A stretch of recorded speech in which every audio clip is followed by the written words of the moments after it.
Hola, soy Leonardo Guidi, analista financiero del Grupo Carey, y vamos a ver el resumen semanal correspondiente al viernes 30 de abril de 2020. Bueno, tuvimos una semana muy interesante en Estados Unidos, donde vemos que actualmente el Standard & Poor's está en los 2.900 puntos y ha estado durante todo el día, por el momento arriba de los 2.900 puntos. Esto puede parecer trivial, pero no lo es, ya que los 2.900 puntos representan el 50% de recuperación del Standard & Poor's del mínimo que hizo acá el 23 de marzo. Así que si este piso de los 2.900 puntos se mantiene, ya nadie va a poder afirmar de que esto es apenas un rebote o el rebote del gato muerto, como se le suele decir, sino que ya esto es claramente una recuperación. Y para fortuna de nosotros, los que estamos comprados principalmente en acciones de Estados Unidos o en CDRs de empresas de Estados Unidos, el rebote ha sido en forma de B corta, con lo cual es un rebote muy positivo, ya que suelen ser los rebotes, digamos, los pisos de mercados bajistas que tienen las mejores perspectivas a futuro. En este caso se dio un rebote en forma de B corta porque el mercado ya está considerando que lo peor ya ha pasado, y a pesar de que siguen saliendo malos datos del empleo, todos esos datos ya están descontados en los precios. Fíjense que esta semana, justamente en el día miércoles, se conoció que el PBI de Estados Unidos cayó más de 3% en el primer trimestre de 2020 con respecto al mismo trimestre de 2019. Y fíjense lo que pasó. La bolsa, las acciones, digamos, medidas por el Standard & Poor's, subieron 3%. ¿Por qué pasa eso? Porque ya estaba absolutamente descontado. Es más, puede que haya estado descontada una situación incluso más negativa que la que se conoció. Por lo tanto, fue tomado positivamente. Además, comenzaron a venir balances también de empresas tecnológicas que vinieron mejor de lo esperado, y eso ayudó a que continuara la recuperación en el Standard & Poor's. Este punto de los 2.900 es bastante clave, ya que si eso se mantiene, bueno, ya iremos a los 3.000 puntos, donde fíjense que está acá la línea negra de la media móvil ponderada de las 200 ruedas, con lo cual acá también posiblemente vamos a tener bastante fricción. Así que calculamos que le va a costar al Standard & Poor's porque tiene un techo técnico bastante importante. Pero bueno, lo que importa es la tendencia. O sea, lo que importa es que todo lo malo que se esté publicando en este momento con respecto a balances, con respecto a la economía, con respecto al empleo, ya está descontado en el precio. Fue justamente toda esta baja del Standard & Poor's la que descontó todo lo malo que estamos viendo mientras sucede esta recuperación. Y esta recuperación justamente sucede porque el Standard & Poor's, o mejor dicho, las acciones, ya están mirando 3 meses para adelante como mínimo. Ya están mirando julio y la reactivación de la economía, y mientras los datos que van surgiendo en la realidad confirman que efectivamente más o menos para julio la economía de Estados Unidos estará otra vez encendida, bueno, mientras eso se reafirme, las acciones van a continuar subiendo. Sí, por supuesto, vemos un nuevo surgir de la cantidad de casos en Estados Unidos, eso seguramente provocará más bajas en las acciones. Pero si miramos los datos diarios de los nuevos contagios de coronavirus, vemos que el fin de semana pasado tuvimos un pico de casos, que hubo récord, fíjense, el 24 de abril, pero a partir de ahí siguió desplomándose bastante bien la curva de contagios, tanto que yo podría tranquilamente desde este máximo trazar una línea de tendencia, y claramente es una línea de tendencia bajista con 2 días atípicos como fueron el fin de semana pasado. Pero bueno, claramente nadie va a negar que la curva es descendente, así que las acciones están mirando esto, o sea, están mirando a ver qué tan controlada está la pandemia del coronavirus, para de esa manera poder tratar de estimar cuándo la economía de Estados Unidos volverá a la normalidad. Eso es lo que pasa siempre en los mercados, o sea, las acciones se mueven en base a la diferencia que existe entre las expectativas y la realidad. Si la expectativa de las acciones es pesimista y la realidad demuestra que no es tan mala como está siendo descontada en el precio de las acciones, eso es alcista, y es justamente lo que pasó acá.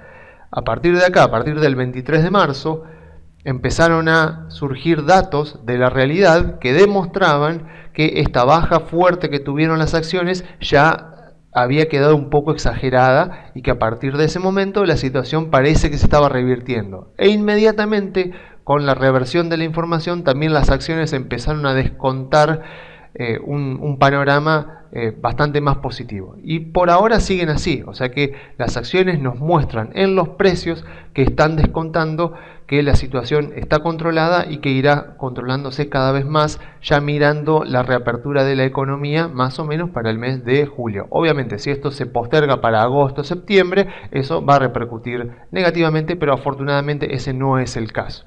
Y como todavía le queda para recuperarse al Standard & Poor's y a las acciones, a pesar de que el índice Nasdaq ya está positivo en lo que va del año, al menos nosotros consideramos que sigue teniendo mucho sentido comprar CDR de empresas tecnológicas. Facebook es una excelente empresa, Apple también, Microsoft sacó balance esta semana y vino muy bien, Google sucedió lo mismo, así que seguimos sugiriendo que los CDRs de empresas tecnológicas son una excelente cobertura para la suba del dólar en Argentina, pero además son empresas que tienen ganancias crecientes en mercados que continúan creciendo, márgenes de rentabilidad superiores al 20-25% y un muy bajo riesgo debido a que todas ellas tienen endeudamiento neto negativo, lo cual quiere decir que todas podrían salir a pagar sus deudas en este momento con la plata que tienen en la caja y aún así les sobraría dinero. Así que estamos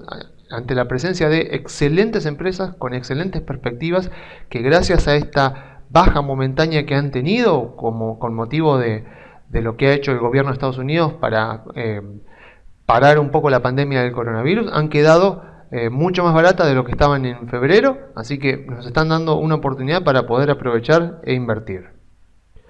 Bueno, ya ahora pasando a Argentina, vamos a ver un poco el Merval en dólares en Argentina, que ha tenido una excelente semana.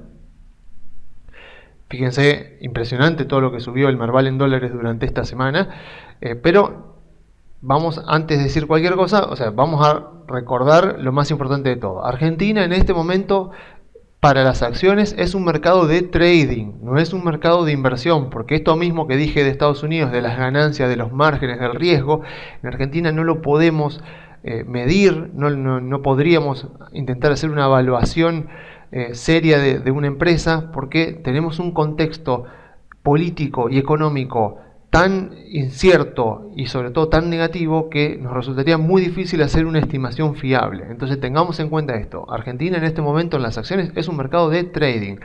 Y obviamente, seguramente alguien estará pensando con las acciones alimenticias. Todo lo que ha pasado durante estas últimas 2 semanas con acciones como Molinos, como Semino, como Moritze. Sí, efectivamente son acciones que han subido muchísimo. Y seguramente alguien habrá tratado de agarrar la suba o se habrá lamentado por no haber agarrado esa suba, pero a ver, acá lo importante es tener conciencia qué es lo que uno está haciendo. Si uno es un trader, uno opera movimientos en general de corto plazo y ni siquiera mira las acciones.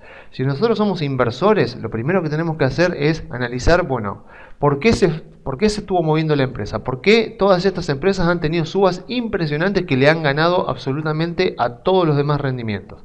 Bueno, principalmente la coyuntura del coronavirus hace que obviamente las personas demanden en realidad más alimentos y eso favorece directamente los balances de estas empresas y seguramente van a venir con excelentes resultados los próximos balances de estas empresas y por esta razón justamente es que han subido tanto.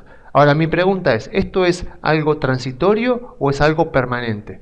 Porque la lógica me dice de que esta mejora que van a tener los balances de estas empresas es algo transitorio, mientras dure la pandemia del coronavirus. Entonces yo tengo que entender que si yo compro estas acciones ahora aprovechando la suba, no es una inversión de largo plazo, es una inversión de corto plazo aprovechando una coyuntura. Entonces si yo creo que es algo de corto plazo, obviamente tengo que actuar como un trader y no como un inversor. Y bueno, también tengamos en cuenta de que el 70% del rendimiento de mis inversiones va a depender principalmente no tanto de la empresa que yo compré, sino más bien del activo en el cual invertí. O sea, ¿cuál es la lógica? Estar invertido en el activo correcto, en el momento correcto. Entonces, yo pude haber invertido en Moritze, por ejemplo, o en Semino y haber sacado un excelente rendimiento. Pero para ello, yo hubiera tenido que haber tenido la mayor parte de mi dinero invertido en esas empresas. Porque si yo tenía, por ejemplo, el 10% de mi dinero invertido en Moritze, pero el resto, el 90% restante de mi dinero invertido en acciones argentinas de alguna otra, de algún otro rubro, como puede ser algún banco o alguna energética o alguna transportadora, bueno, en el neto, en el agregado, en la suma de mi cartera, hubiera estado perdiendo dinero, porque no es el contexto, no es el contexto apropiado para estar invertido en acciones argentinas. Entonces, lo principal de todo es estar invertido en el activo correcto, en el momento correcto. Y a pesar de estos excelentes rendimientos que han tenido estas empresas, son la excepción, no son la regla. La regla es que no es un momento propicio para invertir en acciones argentinas, a pesar de estos rebotes que podemos llegar a ver en las acciones con motivo de algunas noticias o de la coyuntura. Pero lo importante ¿es Argentina en este momento un país en el cual conviene comprar acciones? Bueno, la respuesta es no, porque la economía va a caer 9% según estimaciones de la consultora Fiel, y la inflación va a estar como mínimo en un 50%, y el año que viene pronostican situaciones que pueden ser peores. Entonces, a pesar de estos movimientos semanales que pueden ser de subas, tengamos en cuenta que en el agregado, en la película de varios meses para atrás, Argentina no es un ambiente propicio, no es un lugar propicio para estar invertido en acciones. Entonces, seamos conscientes de que si queremos invertir en acciones, Argentina es un mercado de trading, y más bien Estados Unidos, aprovechando la recuperación que están teniendo las acciones, sí es un mercado para elegir buenas empresas y para invertir a plazos más largos. Así que bueno, yo me despido dejándole las vías de comunicación. Se pueden comunicar por la página web grupocarey.com.ar o enviando un mail a contacto@grupocarey.com.ar.